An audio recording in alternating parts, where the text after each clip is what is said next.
يا ربنا بسورة المعاني وجيل خيري ضرر الملواني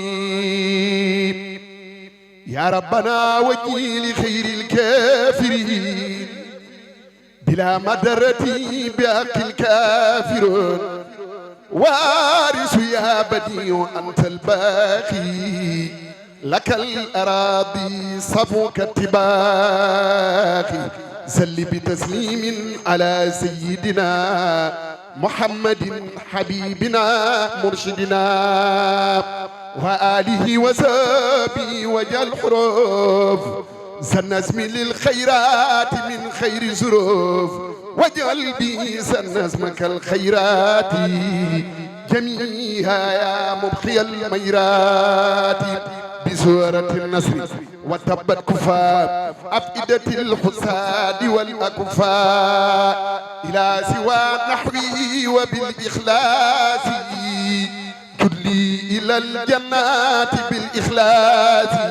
رسيد يا صبور صلي بالسلام على الذي فاه بأحسن الكلام سيدنا محمد والآل وصحبه في الحال والمآل ولتكفنا بحق سورة الفلق وسورة النادي الأدايا من خلق واكتب له صلالي بالسلام في آله وصحبه الباخ سلام بكل حرف من تلك الأروف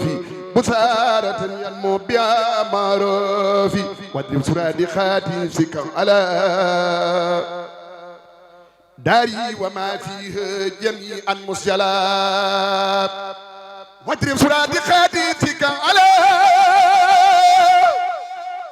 داري وما فيها جميعا مسجلات ولتدخل الجميع في مكنون غيبك وجمنان الفتون وانسرار الخلق والرزايا والجن والسيطان والبلايا وأمرني بالتقى والنور والسود والورع في الدهور ومسكن جعل مسكن القرآن والرشد والعرفان والرضوان ودار إخلاص وصدق وورع ودار سنة ومن جن البدع وجلوا دابا مسكن التعلم وموضع الفكرة والتبون ومسكن الإرشاد والتعليم ومسكن التسويب والتفهيم وجعله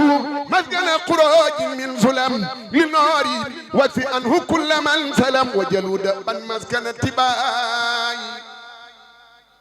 لسنة الله مسكن ابتداء وجعلوا يا ربي أبا مسكني في أرضنا لك وللماء سني والفهم داريا عن الفجور والفسق والباطل في الدهور وانفي الوباء والبلايا كلها عنها والطيب شربا وأكلا واجعل أريمنا حريما آمنا وكن بحفظه كفيلا دامنا واجبر لها الخير من الجهاد أسد وفيا عن الآفات يعني شيطاني يا جليل مسكني وكل ما قالوا يا الله يا فيزو يا ذا الأمر يا فائق الخلق من بالخير نفسي وديني ثم أهلي والولد ومسكني لك وديعة الأبد وكسى دنياي ما أخرايا فيهما النزل في الرسايا وفي أداب النار عن جملة من بيتعلق من أمناء زمن وجملة الإخوان من أقاربي في الدين أو في الدين والأجانب فليكن إذنا ودبا يا سمت تولني ولا تكلني اليد وارحم جميع المسلمين أبدا وسليا وسلما سرمدا على محمد وسيلتي لك وليهب حسن الختام عندك والتفي في صلاة للصحابة أنا عليه وهب لي الإجابة جربات بموجب لون دم توبي دم دي جوينا كتوبروبي سبب كرجرغان سرين مرمانه شيخ علي جفلام باي ني كودانه سبب كرجرغان سرين مرمانه Cheikh Ali Diouf Lambaye ñi lee ko daane keroog da leen a boole sol ci wurmbal ñuy kenn noo far ba jàngay darmbal muy bocce ay gobar di feeñal damm di boole door ak yeew amul far jàmm samaam Cheikh Babacar Thiergane Serigne Mor Maane Cheikh Ali Diouf Lambaye ñi lee ko daane samaam Cheikh Babacar Thiergane Serigne Mor Maane Cheikh Ali Diouf Lambaye ñi lee ko daane samaam Cheikh Babacar Thiergane Serigne Mor Maane Cheikh Ali Diouf Lambaye ñi lee ko daane kër da leen a boole sol ci wurmbal ñuy kennoo far ba jàngay darmbal samaam muy bocce ay gobar di feeñal damm di boole door ak yeew amul far jàmm tanaa ba leen Cheikh Bamba Mbama rendi tanaa ba leen Cheikh Bamba Mbama rendi